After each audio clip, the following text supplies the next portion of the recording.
हरे कृष्णा। तो श्रीमद् भगवत गीता अभी हम लोग कंटिन्यू कर रहे हैं, चौथा अध्याय का दिव्य ज्ञान। तो भगवान बता रहे थे कि अर्जुन को मैं ज्ञान दिया, विवस्वान को ज्ञान दिया था, उसके बाद अभी दे रहा हूँ अर्जुन को।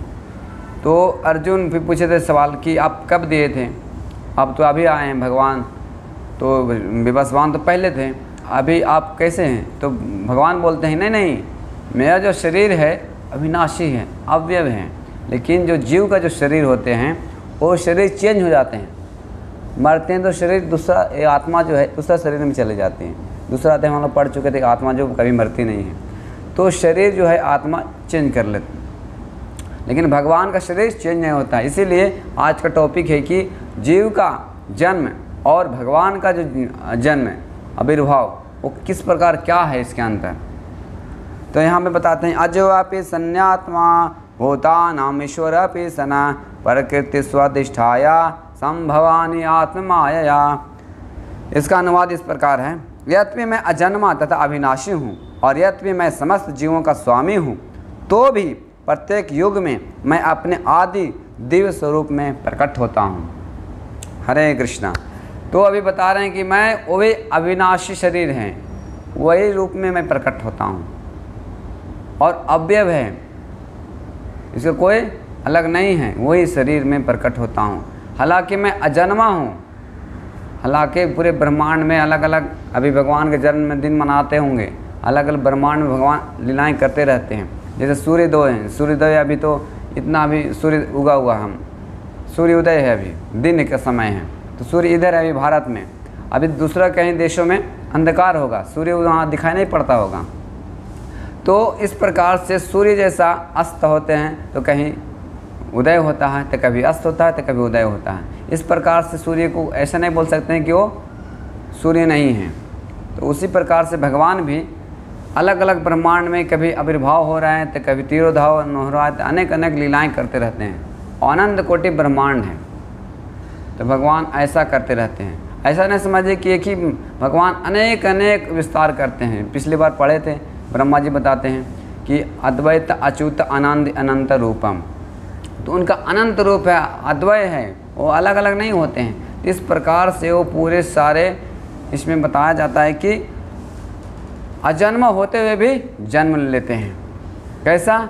वही शरीर में जन्म लेते हैं, अवयव हैं, और सारे जीवों का जो है ईश्वर है। यहाँ बताया कि भूतानाम ईश्वरो अपि सना, सारे जीवों का ईश्वर होते हुए भी मैं जन्म लेता हूँ। हालांकि जीवों का जो जन्म होता है कर्मों के हिसाब से होता है, लेकिन भगवान का जो जन्म होता है अपने हेतु की, यहाँ बताते हैं कि प्रकृति स्वादिष्ठाया संभवानी आत्माया, वो अपने हेतु की कृपा से भगवान आविर्भूत होते हैं इस संसार में लोगों की, ताकि उन लोग उनकी कथाएँ सुनेंगे, उनकी जन्म की कथा सुनेंगे, कर्म की कथा सुनेंगे, तो उनको उद्धार होगा, फिर उनका जीव का जन्म कर्म से छुट्टी मिल जाएगी और भगवान को वापस घर चले जाएगा। अगर कोई पूछ सकता है कि जो कोई आजकल जो जब बोलते हैं कि मैं भी भगवान हूँ, मैं भी भगवान का अवतार हूँ, लेकिन उससे पूछिए कि क्या आज इसी समय, कल इसी समय आप क्या कर रहे थे, लेकिन वो बता नहीं सकता है। क्यों? बता सकता है, लेकिन उसको थोड़ा सा दिमाग घुमाना पड़ेगा, लेकिन भगवान का ऐसा दिमाग नहीं है, तुरंत ऑटोमेटिकली कितने कितने कितने अवतार हुए हैं सबको उनको ज्ञात है। तो जीव का जो अंतर है यही होता है,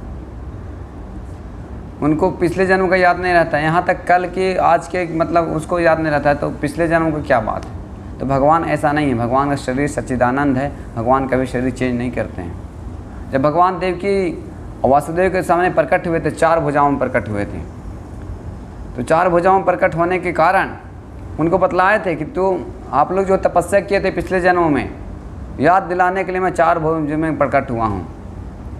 तो इस प्रकार से उनको बताएं कि आप 2 भुजाओं में हो जाइए। कोई 4 भुजा में कोई प्रकट होता है क्या?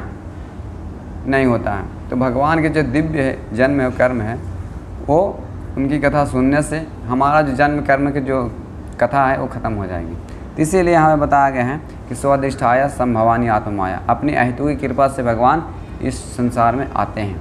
और एक बात है कि भगवान जो बचपन की लीलाएँ, फिर तरुण लीलाएँ, किशोर लीलाएँ, फिर बूढ़ा लीलाएँ नहीं करते हैं। ये आश्चर्य की बात है। जब कुरुक्षेत्र में थे तो भगवान के एज 125 वर्ष था, तो आज के ज़माना में देखें तो 125 वर्ष बूढ़ा जैसा था उनका हो जाना चाहिए था, लेकिन उनका शरीर कैसा था, एक 25 वर्ष के एक युवा जैसा था। तो भगवान के दिव्य लीलाएं हैं, उनका शरीर जो है हमेशा सच्चिदानंद रहते हैं। तो इस प्रकार से उनका जो आविर्भाव होते हैं लोगों को हित के लिए होते हैं, और लोग इनकी कथाएं सुनेंगे समझेंगे तो उनका भी उद्धार हो जाता है। तो हमारा जो जन्म दूसरा देहांतरण चलते रहता है, मरना जीना, तो उनकी कथा सुनेंगे, भगवान की जन्म की कथा, भगवान की लीलाएं सुनेंगे, तो हमारा जो हमारा जन्म मरण जो चक्र चल रहा है वो ख़त्म हो जाएंगे। इसीलिए भगवान के हेतु की कृपा है, हम उनके बारे में सुनेंगे समझेंगे और पढ़ेंगे तो हमारा जीवन सार्थक हो जाएगा। हरे कृष्णा कृष्ण कृष्ण हरे हरे, हरे राम राम राम हरे हरे। फिर अगला अध्याय हम लोग सुनेंगे कि भगवान इस संसार में क्यों आते हैं। तो आगे हम 7 नंबर श्लोक आगे पढ़ेंगे। ठीक है, हरे कृष्ण।